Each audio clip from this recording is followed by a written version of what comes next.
What's up, gentlemen? This is Rising Phoenix Podcast, the podcast about how to rise up after your divorce. I'm your host, Michael Rhodes. Let's get into it. Hello, and welcome to the show. This is episode 45, which features Rachel. Rachel is a life and relationship coach, and I was connected to Rachel by episode 39's guest, Bill Sanders.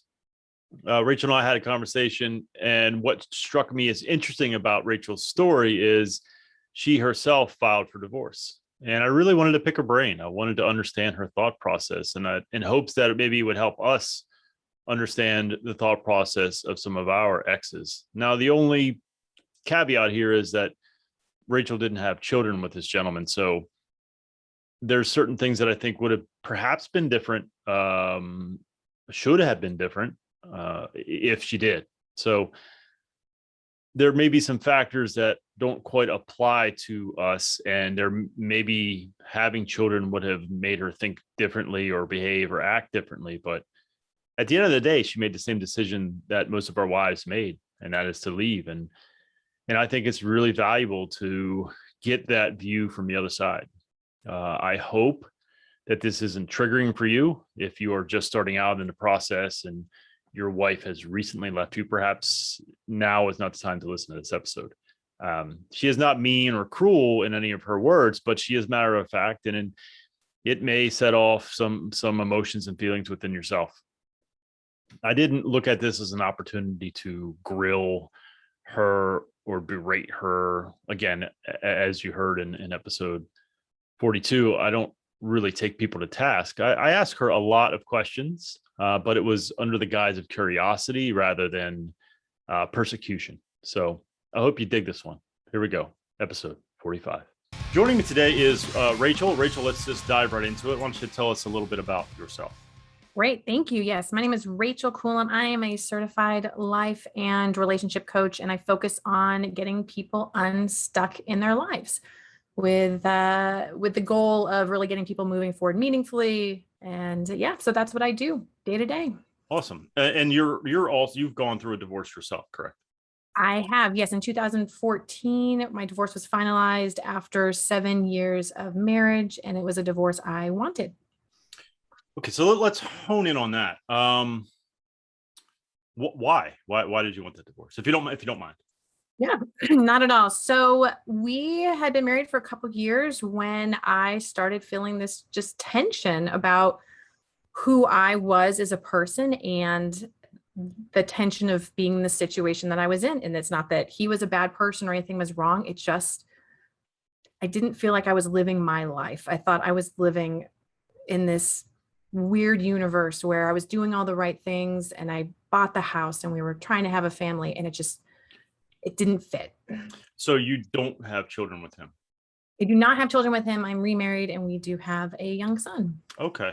So that's interesting because that makes it a little bit different. So we'll probably come back to that, but let's talk about some of, you work with women, and I'm sure some of them are either contemplating divorce or have gone through a divorce, and obviously you have. So what are some of the top issues for women? Why do they, in your view, leave marriages?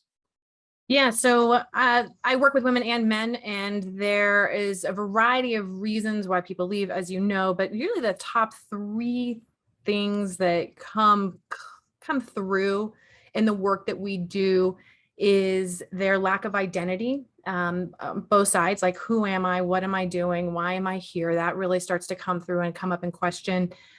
They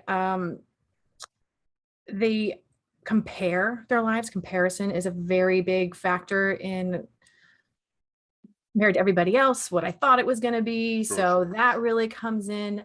I think it really just comes down to a lot of people really don't know who they are as an individual going into it. And now you have two individuals trying to figure it out, or even not sometimes trying to figure it out. They don't even know that they're evolving and things are changing. And so we just get into this weird crisis of, this is not what I thought it was going to be. Yeah. Let me focus in on that sort of identity and questioning, and do you think social media has some blame in that? I do. I think social media breeds codependency. I think social media tells us that you will be happy when you're with somebody. That's the only way to be happy. So I think I think societal, religious, cultural norms, social media play into this. You need to be with someone. So that's part of it. But I also do believe that social media can be a destructive force for people when you're comparing your life or you're seeing what's going on. So I think it plays both sides of it. It tells us be with someone, and then it also saying, well, you don't have this with that someone, so maybe it's the wrong someone. Yes, I completely agree. We could do a whole episode just on social media, but it just popped in my head because I think there is this, and I think it started before social media, Hallmark and Disney, and like, oh, there's this fantasy life, and like you're gonna trip in the street, and he's gonna catch you, and it's gonna be magical, and it's like, what a bunch of fucking bullshit. And I think social media helps in that, in that regard too. It sort of pushes you in this, more so in a comparison way, like you said, because you're seeing all these people, and oh, they must be happy. Oh, they're telling you, yeah, he's the greatest thing because he did this and did that, but like they're not telling you, when he's farting at lunchtime or whatever, like you know what I mean, like it's not all fucking rainbows and unicorns. No. And so I think it does to our detriment. I think so social media can certainly be, depending on how much you dive into it. But let's back up a little bit to your decision, if you don't mind. Did you have any, okay, so here's a common sort of thought that men have lately, is that the woman decides a year or two, some guys say 2 years, before they pull the trigger. Was that accurate in your case? That was 100% accurate in my case. A few years after we got married, maybe 4 or 5, I was already thinking about, how am I going to, one, make this work, or how am I going to get out of this? I think we have I think it's an accurate thought. I'm not going to just blanket that, but yes, I think it is directionally an accurate thought that we tend to do that. We're thinking about it for quite a while. Yeah. Did you, I mean, so that means for that period of time, you're thinking about, not only doing it, but the consequences of it. Like, was there any thoughts to that, to like, what will I do? Now, you didn't have children, so it's not, at that time, so it's not, that's sort of the avenue that I'm curious in, but still, in general, like, did you have those? Obviously you must have, right? You must have had doubts and like, no, and let's work it out, I can figure it out, and all that kind of stuff. Absolutely. I was like, how do I make this work? Right? What do I need to do? Or how do I fake it till I make it? And then the thoughts of like, am I going to fake this for the next 30 years? Like, or how do you have a conversation? I think another problem is like, how do I have a conversation with someone? And this really tripped me up a lot, about who I am now that is not the same person that I was, and in my case, I never gave him the space to be able to see the person I was evolving into. I was just trying to stay who I was for him. Right. And I never gave him the latitude or the opportunity to say, no, I want to grow with you, or I recognize that you're changing. Because I was too afraid of what he would say or think. Bingo. Yeah, I think that's a key, is being afraid. So that was sort of my next question, is like, were you communicating these struggles to him, your internal struggles? Did you say, hey, I got this thing going on? And I don't think any of us are very good at that, but were you doing that? Were you able to? I was not doing that at all, but I was having a running dialogue in my head constantly. And I would say things, trying to say it without really saying it, like trying to like sugarcoat or wrap around it, but it would not be obvious I didn't directly come out and say something to this person. I was just trying to like shuffle around it or make it kind of happen, but the constant dialogue in my head was going on. So I was never completely forthright about what I was feeling until way at the end, right? It's like over, we're talking about it. That's when that happened. So what are the struggles that you have around that decision? Like, what are some of the things that you wrestled with before you finally said, like, what were the sticking points that said, no, because of X, Y, and Z, I'm going to, try and work it out? Like, what were some of those things that were sort of going on in your head? The fear of being alone, the fear of the unknown, the fear of failing expectations, the fear of failure, just that I failed. What are other people going to think? Right. I going to really do this? Is this even real? Like, there's just a lot of fear underlying leaving. And fear keeps us, right? Fear causes us to have a lot of self-worry and doubt and feeling of hopelessness. And that's why I believe we stay on the fence for a while about what to do, because fear will just keep us right where we are, even though we're not necessarily happy, but we know it's a known quantity. So there was a lot of fear before the decision was finally made. Do you think there is anything that he could have done during that contemplation period, we'll call it, that would have changed your mind or put you on a different path or track? I do not think there's anything that he could have done that would have really changed the trajectory long term. Maybe it would have been like a short term shift or change, but I don't think long term that would have really affected. I firmly believe I would have ended up in the same place, whether it happened in 2014 or 2015 or 2016. Right. In a woman's brain, you know, when we kind of make up a decision and we've kind of reached that point, it's pretty, it can be really difficult to shift. Yeah. Now, once you made a decision, any regrets, any constant questioning, or you're just like, nope, I'm good? There was years of feelings of shame, feelings of failure, feelings of sadness, maybe regret, if that's what we want to call it. What did I do? Did I make the wrong decision?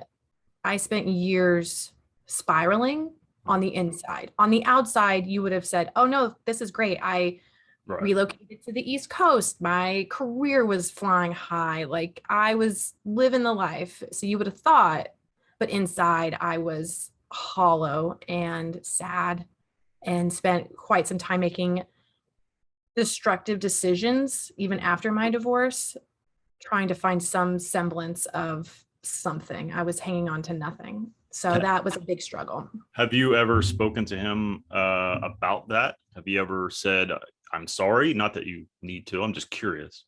Yep, we exchanged letters after the divorce was final, and I carried his letter with me for quite some time afterward. And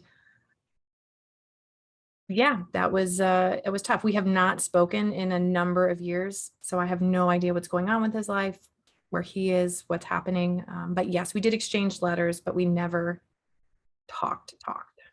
Did you did that? Now I don't know the contents of the letter, and you don't have to say, but why?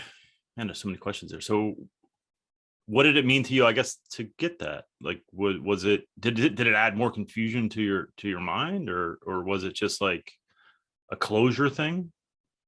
It was healing, just telling me that he loved me as a person and recognized that things were now different, and that he would always love me as a person and doesn't think poorly of me. And it was really good. And it was very healing and cathartic. And that's probably why I kept it around for so long, because I was still in so much turmoil. It was like this physical object of peace that I could hold for a moment when everything else felt like it was still falling apart in my life. I don't know what my letter meant to him, right? But for me, that's what it meant. Man, it's such a difficult topic. It brings up so many questions, and I think there's so many that I'm like, which one do I even like? Do you think? I mean, you kind of said there once you made up your mind, but like, what were the things that led you to start questioning the relationship? Like, what things led to the maybe this isn't the right thing for me? For me, it was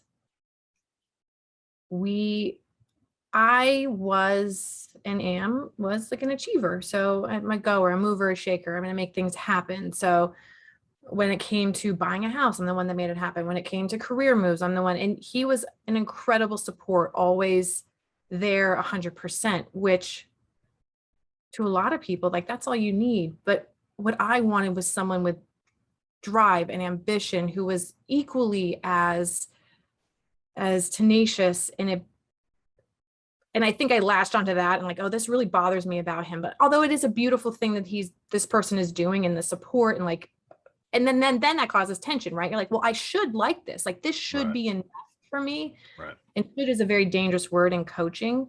Yeah. But this should be enough for me, but it didn't feel like enough. So my head was saying one thing and my heart was feeling another. So that's really where it started. And I said, thinking, am I going to spend the next 30 years just having someone who's along for the ride? Now to play advocate here, and I don't want to say devil's advocate, but like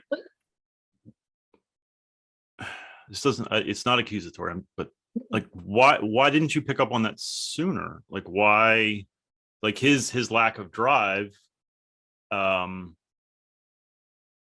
we all fail at this, so it's not, I have many of these questions I can ask myself, but why not, like why go down the road of marriage? Like, did you just not see that that's what you needed and weren't getting, or like was that a journey that along the way you found out about yourself that you didn't even know?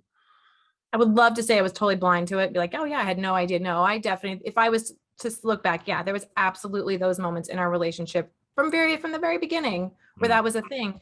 And when I was in my early 20s, like it didn't really seem like that much of a difference, like that really separated us that much. And I started looking for opportunities to grow my career, travel, the next thing. Right. And I almost think, as I'm thinking about it, like it was almost an excuse to separate us. Like it was almost an excuse that I created to say, well, look, I'm here and you're here. Right. This is why we're never going to work. Yeah. When I say that, like I just started like living, like feeding into that and creating more separation. Is that something? Oh man, that brings up something really, really interesting. So what I think happens is what, man, you nailed it. So I think what women do for whatever reason, and I hate generalizing. I think it's lazy, but I do it sometimes too. But I think women sometimes they make this decision in their head, or they start thinking about this decision for whatever their reasons are. I do believe midlife crisis is a thing, and I don't know if that's a thing for you at that point. I don't know. But I've seen that more and more, where it's like 38, 39, 40, somewhere around that area. A lot of guys, that's where I hear it. And then they start thinking about this thing, and they just know it's not feeling right anymore, whatever that means, right? And then I think they look for confirmation, like we all sort of do in our lives. Confirmation bias is a huge thing. We believe what we believe, and we're going to go seek out people to confirm what we believe, right? And so I think women, and maybe men do too. I know it from the man's perspective, being a man, but also because I deal with all men in my support groups and via this podcast. So is that what occurred for you? Like you sort of said, all right, this isn't feeling right, and oh, here's a reason. Oh, there's one too, and then there's one. Yeah, absolutely. Because there was, on paper, there was no like logical reason for us to get divorced. We were happy. We never argued. We did all the things, and he wasn't a bad person. He didn't treat me wrong. He never raised a hand to me. So like to the outside world, there was no, if I was looking for someone else to say, yep, that's the right decision, I couldn't find one. So I started trying to find them. I started trying to find the things that are wrong or creating them so that I could feel better about myself, which is not the right thing to do. And I work with people who are working through that now. So it's like reflected back at me, and you see this for sure. But absolutely, we start to look for confirmation bias so that I can sit here in front of you and say, I was justified in doing what I did. Man, I gotta say, it nearly makes me emotional. I had to stop myself there for a second, but I thank you. I don't think that is a gift. I think a lot of men are going to hear that and feel a lot better. In a weird way, and I can't describe it exactly, but I guess for me it's sort of a confirmation thing, right? Because I'm like, I knew it. Yes, I'm a fucking genius. I knew it. But it's I thank you for that, honestly, sincerely. So it sounds like you acknowledge mistakes, and that's I think guys sometimes, I can tell you a lot of guys that I see are like, there's just no, like, you've made your decision and there's no regret. There's no, I mean, we don't see it. You guys are really good at hiding it. And I think probably the other side too, but we don't see, and we're going, how could she not regret this? I didn't do anything wrong. Like, what? And I think it's valuable, and why I wanted to have you on is get that perspective. Like, so did you ever express regret to him? Did you ever let him see that maybe you were wrong in your decision, or at least what led up to it, or whatever? Like, did he see any of that? Um, if he would, he might have seen some of that. The heaviness going to court, the heavy, that weight, the in the letter that I wrote, he might have seen some of the I'm sorry's. And that can be really hard to not get that. So from your perspective, right, you're seeing someone live their best life and you're like, okay, what am I over here? Like, what is you feel discarded, you feel worthless.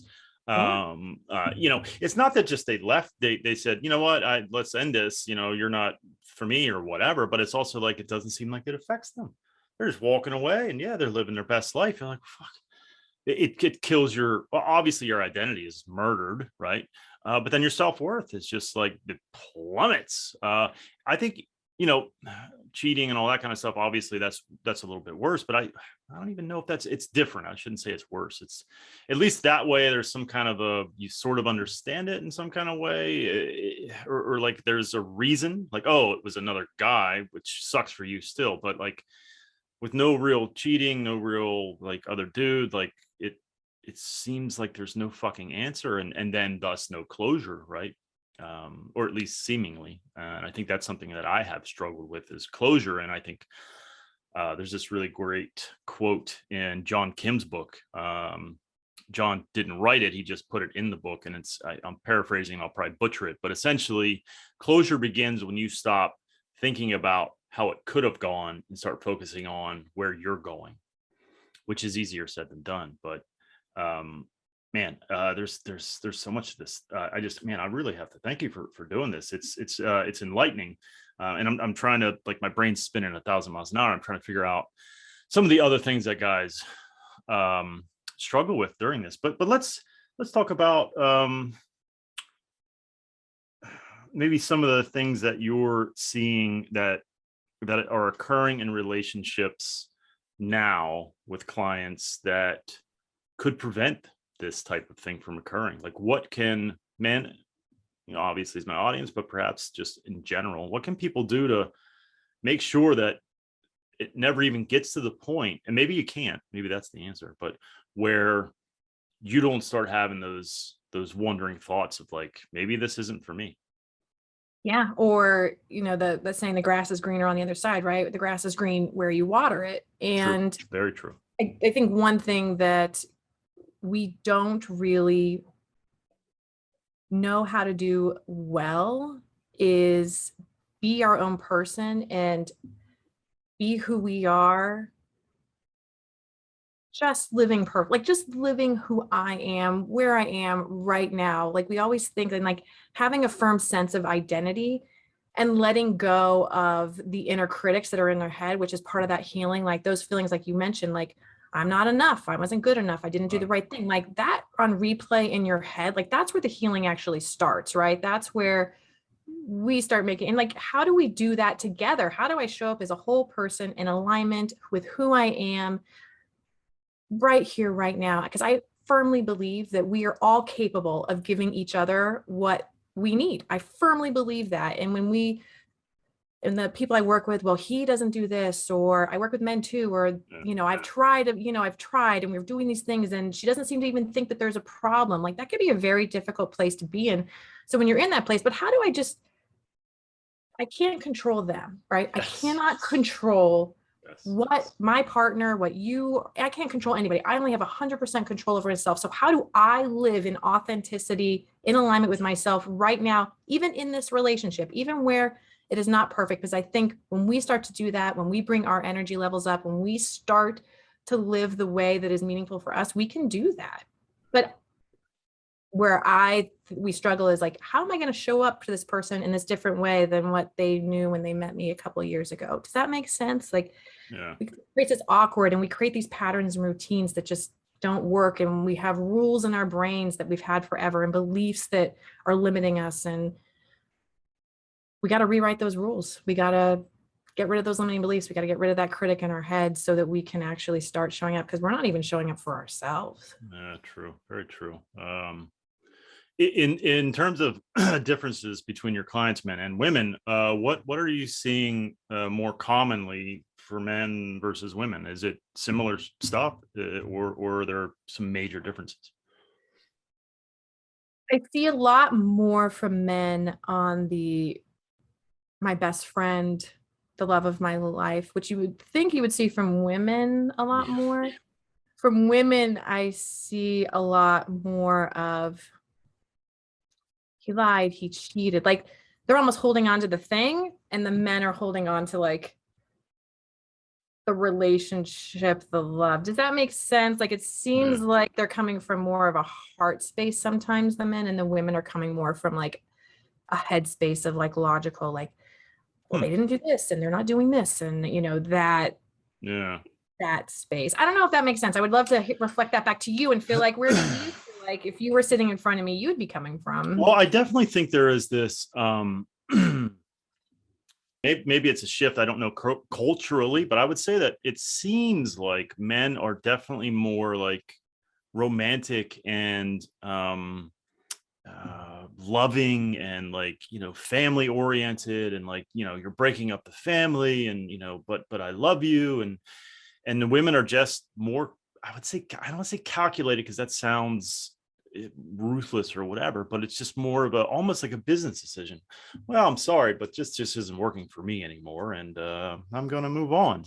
And then guys are going, but you're ripping my heart out, and like, well, but it's just not working for me. And so it seems like there's, I didn't do any of this work 20 years ago, or I'm not really even doing the work now. I'm dealing with these guys, but it, it on the surface level, it feels like there's been a shift in our culture, and maybe it's perhaps feminism going too far, and that's a whole other argument. I'm not against feminism, but I do think there is this push that women could be independent and do your own thing. And yeah, of course, the equality is good, but I think it's gone a little bit too far, where it's like you don't need a husband and a man and a family. Okay, you don't need it, but man, it sure would be good if you if you had it, right? A good one, a good family, a good husband, and it seems like that's not enough. It's no, I need to do this on my own. And it's like, well, what the fuck? But you have a fan, like, so I think I definitely hear what you're saying. I think you're right. And I'm not surprised, but I would love to know, someone, if they had the data or the knowledge of, like, is that something that has shifted in our culture? Because it seems like it has. I don't know. Yeah, I think we have ascribed to a lot of societal, religious, cultural norms, right? We're all pretty much given the same playbook about, this is what you're going to do, and this is, Yeah. and after you graduate from school, you're going to marry this person, and you're going to buy a house, and you're going to do this thing. And so there's these like old-fashioned values, and I don't disagree that that could be great for some people, but I also think like it gets back to this thing of identity. Like, we kind of give everyone the same playbook, and we don't ever give them a playbook to find who they are, and how do we do that in this same place, right? And so, yeah, to your point, then this tension hits between, masculinity, femininity, what's going on. And Right. no, we can all be, we're just never given the playbook. No one ever models it for us. No one Yeah. ever tells us. Like, it's $1 billion business trying to figure it out. Ain't that the truth? I think, I think couples, it would greatly benefit from some classes, from some tools, from some, yeah, guidance on how to navigate some of these things. Because I think too often it's when it doesn't sort of work out in that fairy tale way, that it's easier nowadays seemingly to just reject it and move on. and I think that's to our detriment. But so I think for me, I think the next one for me, the foundation is going to be way different. Like I want classes and books from a jump. Like we're gonna figure this shit out because I ain't going through this shit again. Like I'm spending money on coaches and we're going to seminars. It's gonna be a thing. It's funny. People do. Couples come to me coaching like right at the start. Like we got to get on the same page about this, right? Where are we showing up? How are we going to do this? Like you have a totally different perspective, which is great, right? Like let's not wait to the end when it's like we're in a bad spot and we're trying to like unwind it. Like let's start, from a solid foundation. Absolutely. So for you, did you approach your second marriage differently then? Did you try and, do some of this work beforehand? Yes. A lot of healing, a lot of growth, and becoming who I am in full authenticity. Like there was no pretension, but also from that space too, also coming at it, this time around, we're doing the prenup, like a little more from like the logical side too. Like I paid alimony, I paid out a lot for a long time. So, I'm a little more like, okay, but that's still a difficult, and he was on board, right? So like you're approaching it both. Like I'm like more of a whole person. I am who I am. I continue to evolve. Sure. And he's doing the same thing. And we're both open to that. And we communicate a lot more freely about our needs, wants, because we're both older, we're in a different space, and I'm not willing to let it fester. And if the moment I start to like circle something in my head is the moment we're going to talk about it. Do you think that some of this stuff is just age and experience almost? Like you're not going to do these types of things because you're in your 20s or whatever. You know what the hell you're doing, right? Who knows what they're doing when they're 20? Right. I think with age, there is some level of experience and time will tell you, but there's people I work with that are still trying to figure it out at 70, like still trying to get it together. And I think it's whenever we decide that we actually just want to do the work to like heal ourselves and like become a whole person is when it's going to happen. If you're 25, good on you if you can start out early. But if you're 45, 65, like, all right, that's when we're going to start. So a divorce can be a triggering event for those types of things, but to really look and reflect, and I know it has been for me. I mean, I was always sort of the introspective guy. I live in this thing. I can't get out of it sometimes. I wish I could, but it's like a prison. I tell guys all the time, your number one enemy is this guy right here. Like you got to figure out. Yes. You got to figure out. Number one. Yes, you got to figure out how to control it, or it's going to control you. It's a tricky thing. David Foster Wallace, who was a writer, did a commencement speech like in 2006 or something like that. He sadly killed himself. But he talks about that, the mind being a excellent servant, but a terrible master or something like that. That's I can't remember. What he said. Yep. Yeah, I love that. I listen to that at least like once a month just to like get that perspective of that he had for that. But so with divorce being sort of like a potential point for self-reflection, do you get a lot of it's yours more or your clients more pre or post divorce, or is it split down the middle?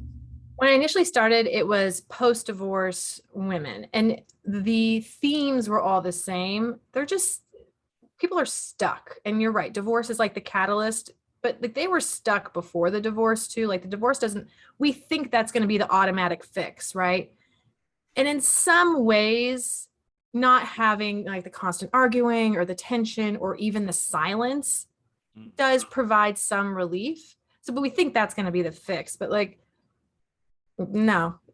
Like, there's a lot of work. So we started out that people are stuck, and that's where I really opened up my practice to men and women, because if you're stuck, right? And but divorce was the first place I started, and where I started to see a lot of those same patterns, and where I opened it up to more relationship. And now I have more that are pre or kind of on the fence or in this space where that's where they are now. So that's where the majority of my relationship clients are. What's the most difficult problem for you to address if you had to pick one thing with whoever, men, women, whatever? What is that one thing you were like, oof, all right, this is going to be a tough one? I'm never, actually, when I talk to people, it's never about the story. People need to tell the story. So I'm kind of listening to the story, but I'm actually listening to the words they're using, the patterns I'm hearing. What are they not saying? But people, the hardest thing is when people are caught in the story. When you are caught in your story, when you are circling, when every time I ask you a question about you, you are like, well, this person, and it's not hard or problematic. It just, it gets people to have to really like get introspective, and people struggle sometimes with that. Like, we want to blame other people. We think we're perfect. We think we're great. Like, it's them. They're the problem. No, it's us. So when Yeah. people are wrapped up in a story, when they're really wrapped up in like what happened and that they're wearing that like their identity, Yeah. and it's not a problem. It just takes, a little bit of time to work through and refocus. What is it more difficult to get them to sort of relinquish that it's everybody else, it's not me, or is it more difficult to, once they realize that, to get them to sort of work towards accountability, if that makes any kind of sense? And actually, none of them are really difficult. It's really just about an awareness. Once you can let go of trying to control everybody else and manipulate situations and like live your life through this story, so it creates some sort of identity that you can wear as a badge of honor. Like, once you realize that all I have is control over my own self, thoughts, feelings, actions, reactions, like, the world opens for people. Then the work becomes easy. When you start to have that awareness that all I can control is myself, like, I mean, we see like sparks, like things are starting to fly, popcorn's popping, like people have more of awareness. But as long as you're still holding on to this other thing, and it's not difficult, either are difficult, but we like to conveniently forget that we actually have no control over anybody else, what they're going to say, do, think, how they're going to act. We like to forget that, and we like to manipulate, control, bribe, figure it out. And it works short term, like you can get some action, but you're never going to have any long-term success. True. So I want to go back to the women that you initially worked with, and even yourself, I guess, although you touched on this, but I'm just curious, were there clients that you had initially that went through a divorce, that came to you and then sort of had this epiphany, or maybe I'm asking this for guys because they're going to ask me, why didn't you ask this? But I also don't want to give them some kind of false hope or anything. But were there women that were like, I totally screwed up, I should not have gone through a divorce, I should have not divorced him? Did you have any of that?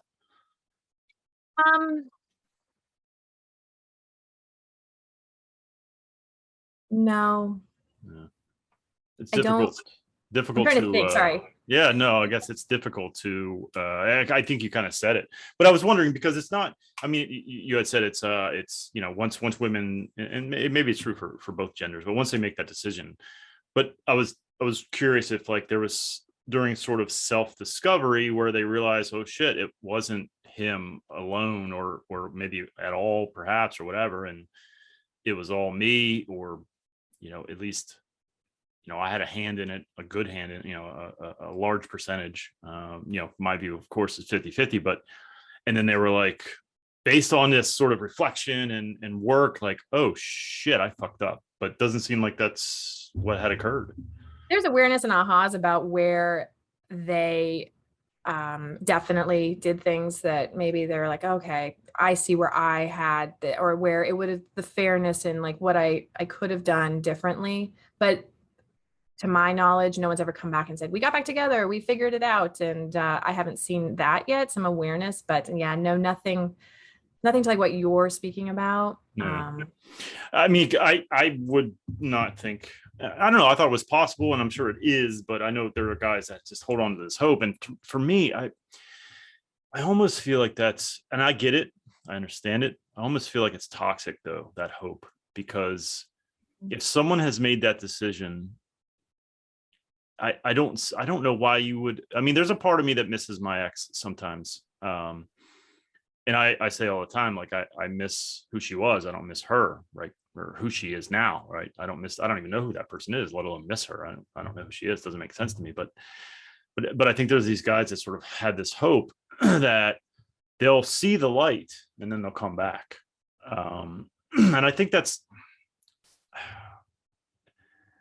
think it's in some ways it's sad, but I don't mean that in a like pathetic sad, just like oh man, like you gotta focus on you, man. You can't hope that that's going to occur. Like I think it's detrimental to themselves to have that sort of thought process.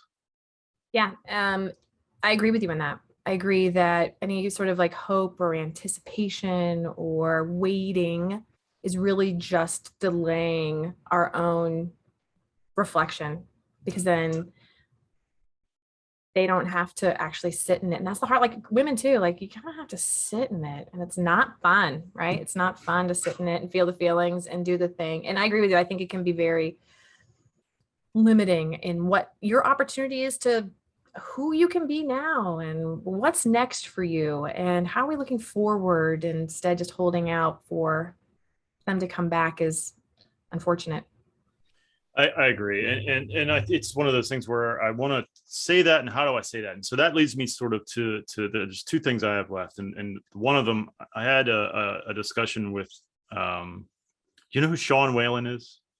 I don't. I'll have to look them up. He's an interesting cat. He's very he's got a lot of followers on Instagram. It's over 200,000. He's a popular guy. I'm in some ways I guess I'm very fortunate. I'm not trying to name drop him. Maybe I am, but not intentionally. But I thought if you knew him, then you would sort of understand where like he's a big, boisterous, alpha male, but also a guy who says, yeah, man, I cry. Fucking like that's admitting or saying that you don't, or saying, that's beta shit. And like, he's an interesting guy. Anyway, I asked him about, sort of the timeliness of messages. And if you check this guy out, you'll see he is like a bull in a china shop, like, and I mean that in the nicest way possible.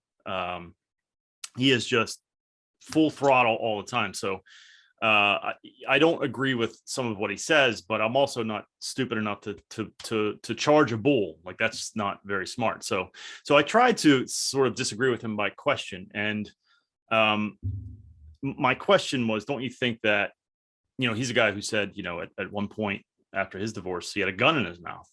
And he wrote a book, and it's in there about how he'll never forget that taste of gun oil and gunpowder, like in his mouth. And I thought, all these things you're saying, do you think the Sean that had the gun in his mouth would have been open to what you're saying right now? And if, of course he's going to say yes. And I think that's what he said. And I disagree. I think that there are timeliness of messages that are important. So, and that includes stop being a victim, but you are. So what I deal with a lot of guys initially, and I was that guy initially. I mean, I was distraught. Like I was definitely suicidal. I'm not going to lie. I've talked about it many times on this podcast. So if someone would have told me you got to just take ownership, man, take over and start your new life, I would have been like, go fuck yourself. Like I wouldn't have heard it. And so, but I was a victim at that particular moment. Now, but there is a point where you have to transition your thinking and go from what did she do to me to what do I do now? I don't know where that line is, but as I say again many times also, in 2019, 38 divorced men a day killed themselves in the United States of America. That's a lot of dudes. And I don't want to contribute to that. 14,000 men, divorced men specifically, just in the States. I can't find the 2020 numbers yet, but total men is even worse, but that's a whole other story. I don't want to do anything to contribute to that. So do you think that I made a good case for it, but isn't there a timeliness of messages? Like, doesn't it matter when you hear these things, or am I just too soft, as he might say? There's a timeliness. There is a timeliness. I think that we just have to be open to hearing them, right? And we have to be take it in for when it comes. I do agree that there is a timeliness of messages for people. And like as people progress with you, do you sort of, are you mindful of where they're at and what they can do, and then try to progress with them? I mean, isn't that sort of part of coaching?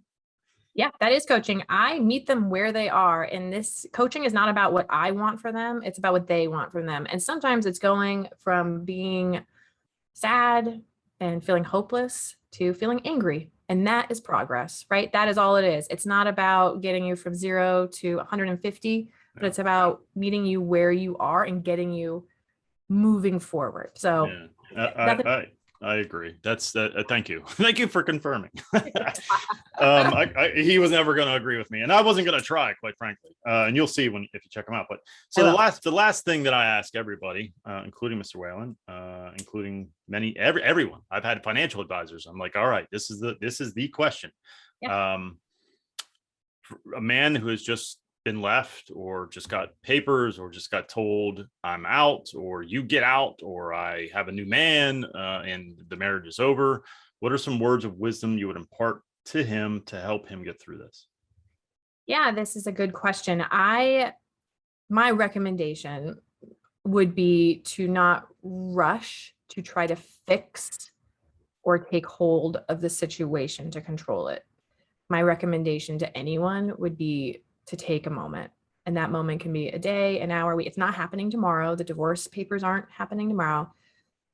Just take a beat for a little bit and reflect, because in the rush to fix and the rush to try and control, we can just create even more mess in our heads, in the situation. And so my recommendation would be just to take a moment. Yeah, agreed. Emotions run so high in that moment, and my best friend Chris, my mentor throughout this process, had always told me, if you don't know what to do, and in that moment you're like, what the fuck, don't do anything. Just don't do anything. And it's solid advice, and I'm glad to hear someone that's been in your line of work able to reflect that back. I appreciate your words, and I hope that guys hear it and take it to heart. Wonderful. Thank you. Yeah, you're welcome. Thank you for joining me today. I really appreciate it. How can people find you? What's the best way to get in touch with you? Yep. So my website is www.realizeyoucoaching.com, and I am at Rachel Relationship Coach on Instagram, TikTok, all the platforms. So at Rachel Relationship Coach, or you can check out my website. Awesome. Well, thank you very much for your time today, Rachel. I really appreciate it. Thanks for having me. I really enjoyed it. Yep. Take care. Well, that's a wrap for episode 45. I want to thank Rachel for taking the time to sit down and talk with me. I wanted to do this episode because I think I get this question a lot. I had this question: why? Why did you do this? What was your thought process? How could I have maybe prevented it? I think ultimately, though, we'll never probably get the answers that we seek.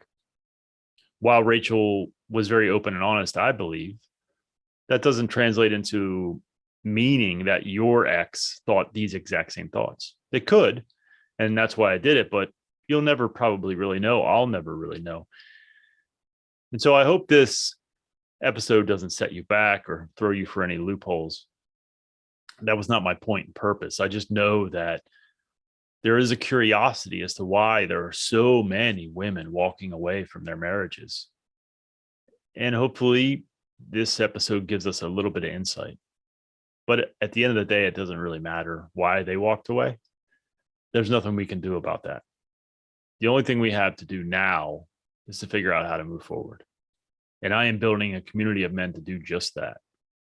So if you are out there and you're struggling, you need some help, you're stuck, you want to find a tribe of men to help you move forward, then reach out, hit the website, risingphoenixpodcast.com, hit the connection tab, and you'll find a link to the Facebook group. And if you're not on Facebook, you can also just send me an email, risingphoenixpodcast2020@gmail.com. Send me an email and I will get you the link to the Discord server. There is a lot of activity in the Discord server. There is a ton of support from like-minded men just trying to get through this, but not just trying to get through it, also to be better men. It's not just survival. It's becoming better because of. This is an opportunity to become a better man. Do not waste it. Until next time, take care of yourselves and take care of each other. Thank you so much for watching and or listening. Thank you to Nick Coyle and Lifer for allowing me to use their song, Born Again, which you're hearing now and at the intro to the podcast.